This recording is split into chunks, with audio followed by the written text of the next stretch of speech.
before it has seen a single piece of training data. A neural network knows absolutely nothing.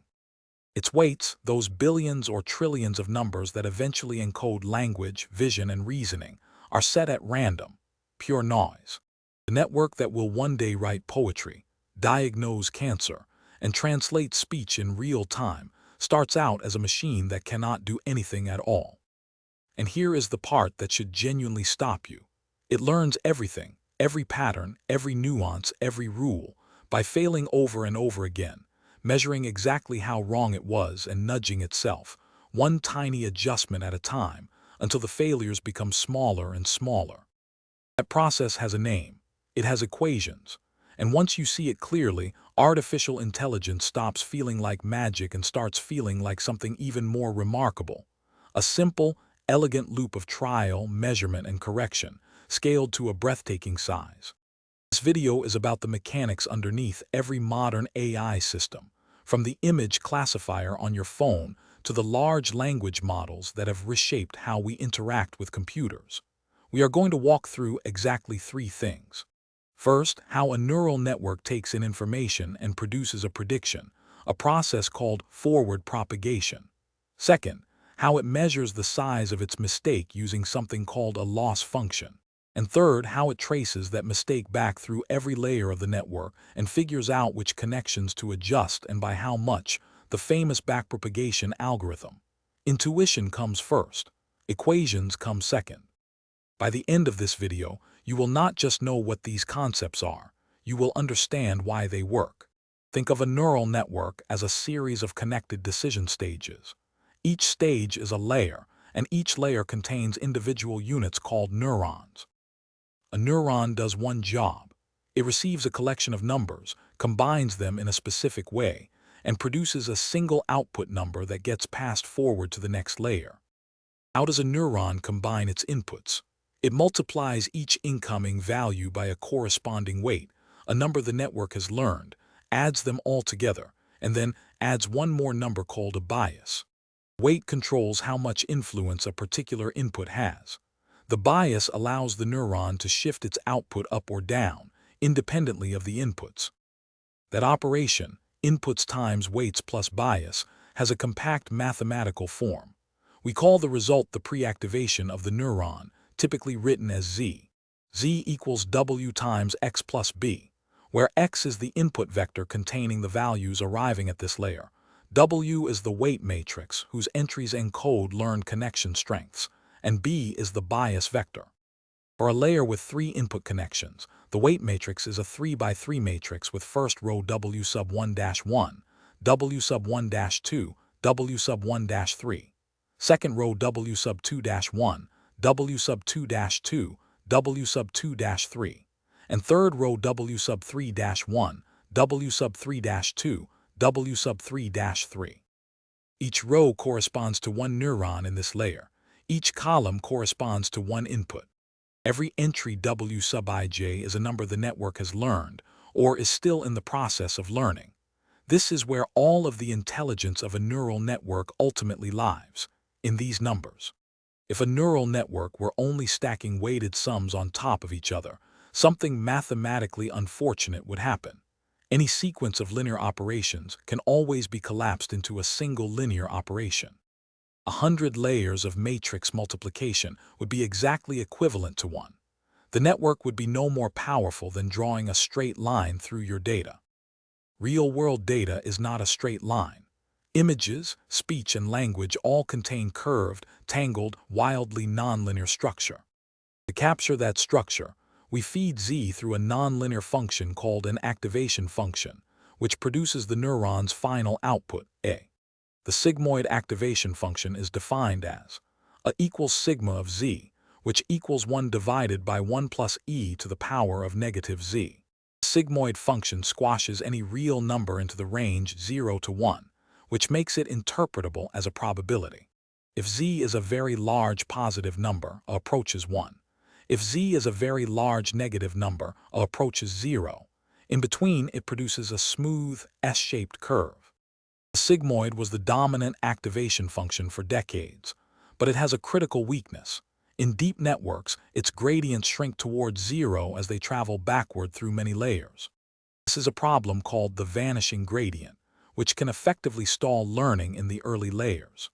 Modern networks almost universally prefer a simpler, faster alternative. The rectified linear unit, or ReLU, is defined as A equals the maximum of 0 and z. ReLU outputs z unchanged if it is positive, and outputs exactly 0 if it is negative. That is it.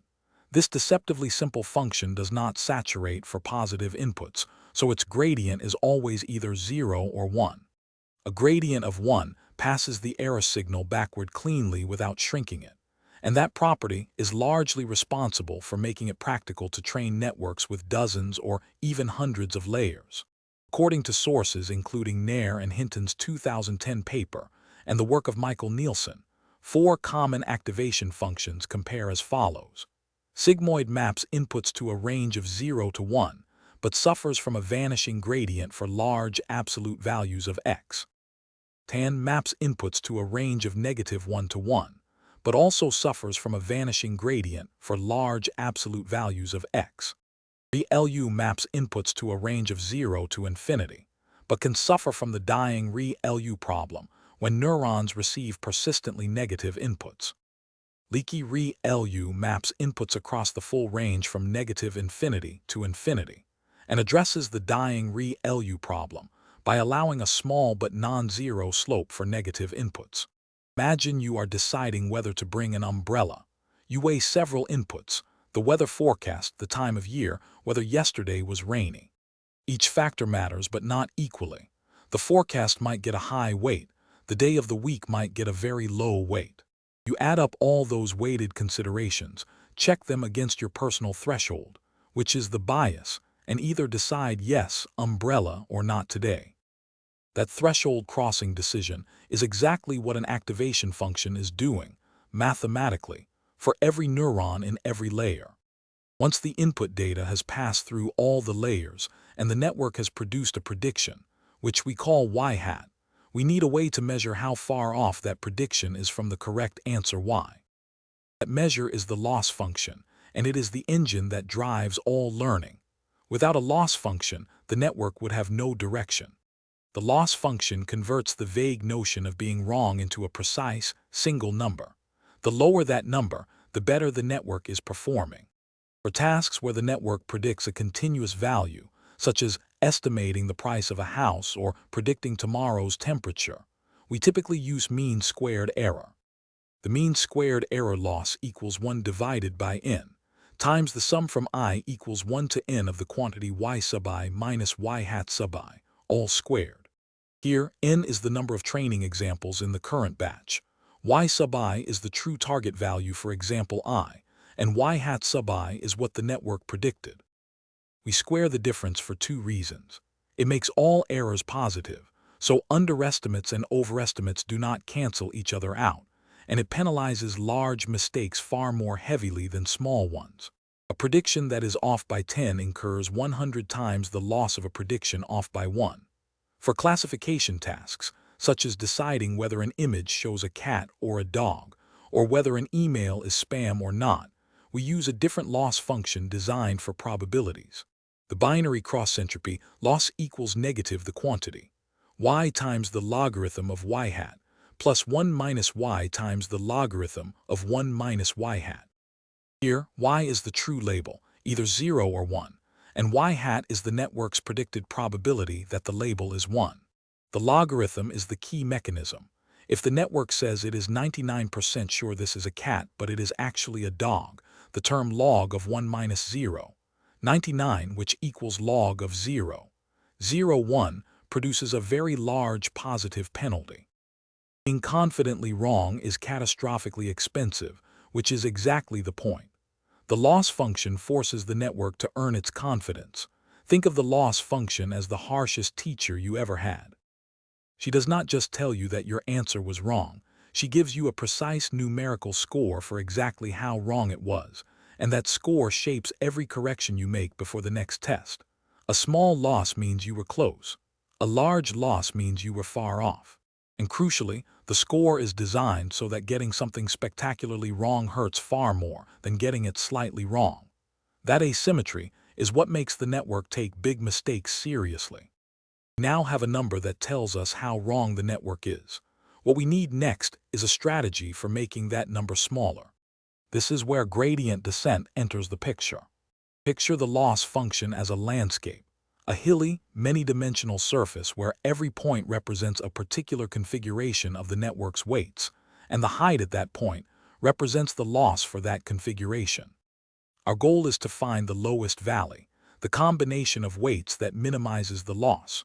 We start somewhere random on this landscape because the weights were initialized randomly.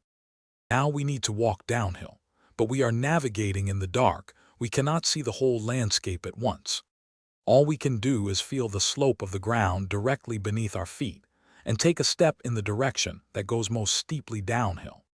Imagine you are blindfolded on a mountain trying to find the lowest point in the valley. You cannot see the terrain, but you can feel the ground tilting beneath you. So you take a small step in the direction where the slope goes most steeply downward. Stop, feel the slope again, and take another step. Repeated thousands of times, this process, gradient descent, carries you to a valley floor, even if you could never see where you were going. The mathematical tool that tells us which direction is downhill is the gradient, which is the partial derivative of the loss with respect to each weight. Once we have the gradient, we update every weight in the network with this rule. The updated W equals the old W minus eta times the partial derivative of the loss L with respect to W. Here, eta, the Greek letter, is the learning rate, a small positive number typically between 0, 0,001 and 0, 0,1 that controls how large each step is.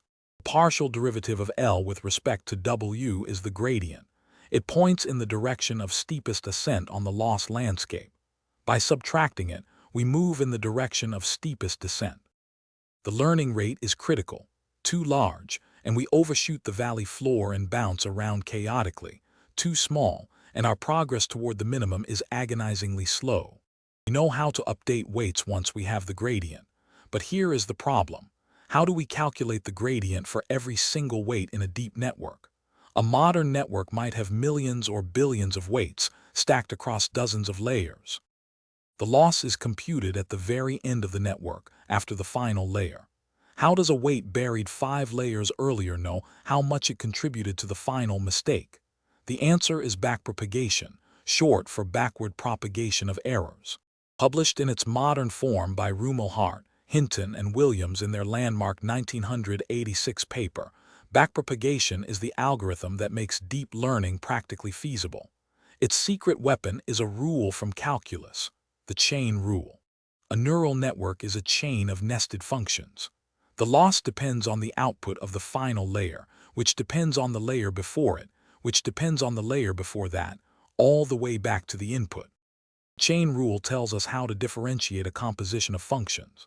If y depends on u, and u depends on x, then the rate of change of y with respect to x is the partial derivative of y with respect to u, times the partial derivative of u with respect to x. Applied repeatedly through every layer of the network, this gives us a way to compute how the loss changes with respect to any weight, no matter how far back in the architecture that weight sits. We start at the output, where we can compute the loss gradient directly, and we multiply our way backward, layer by layer, accumulating the gradient as we go. For each layer L, we define a quantity called delta for layer L, also called the error term, which captures how sensitive the loss is to that layer's pre-activation Z for layer L. We compute it by taking the error from the layer in front of us and routing it backward through the weights and through the derivative of the activation function. Delta for layer L equals the transpose of the weight matrix of layer L plus 1, dotted with delta for layer L plus 1, then multiplied element-wise by sigma prime of Z for layer L. Here, the transpose of the weight matrix of layer L plus 1 means we route the error backward through the same connections we use to carry signals forward. Delta for layer L plus 1 is the error term we already computed for the next layer. And sigma prime of Z for layer L is the derivative of the activation function, evaluated at the pre-activation of layer L. The element-wise multiplication means we apply the operation independently to each corresponding entry. Once we have delta for layer L, the gradient of the loss with respect to the weights of layer L is simply delta for layer L dotted with the transpose of A for layer L minus 1, which tells us exactly how much each weight contributed to the mistake and exactly how to correct it. Imagine a relay race where the final runner drops the baton and the team loses. To fix the problem, the coach does not just blame the last runner. She traces backward. The last runner was off pace because the third runner handed off poorly, who was off pace because the second runner took the wrong line at the corner. Each person receives a share of the blame proportional to how much their error contributed to the final result. Backpropagation does exactly this. It passes a mathematically precise measure of blame backward through every layer, until every weight in the network knows how much it contributed to the mistake. For the 1986 paper by Rumelhart, Hinton, and Williams, researchers had no efficient way to train networks with more than 1 or 2 layers. The mathematics of derivatives existed, but no one had recognized that the chain rule could be applied systematically and efficiently across an entire deep architecture in a single backward pass. Their paper showed that you could compute every gradient in the network with a computational cost comparable to the forward pass itself. That efficiency is what unlocked depth, and depth is what unlocked modern AI. So here is the full loop. You initialize a network with random weights. You push data forward through the layers, forward propagation. You measure how wrong the output is, the loss function. You run the chain rule backward through every layer, backpropagation. You nudge every weight downhill on the loss landscape, gradient descent. Then you do it again, and again, hundreds of thousands of times across millions or billions of data examples. Each iteration makes the loss a little smaller. Each adjustment makes the predictions a little better. And somewhere in the accumulated effect of billions of tiny corrections, the network learns to recognize a face, translate a sentence, or predict the structure of a protein. Capabilities that no human explicitly programmed into it. The scale is genuinely staggering. The largest modern networks contain hundreds of billions of learnable parameters. Every single one of those parameters was set by this loop, by the gradient flowing backward, adjusting a number by a fraction of a fraction, again and again. What you have just learned is not a simplified metaphor for how AI works. It is how AI works. The next time you type a message into an AI assistant and it responds with something that sounds almost human, remember, there was no magic. There was a loss function, a chain rule, and an extraordinary number of tiny nudges, each one moving a number very slightly in the right direction. That is all, and somehow that is enough.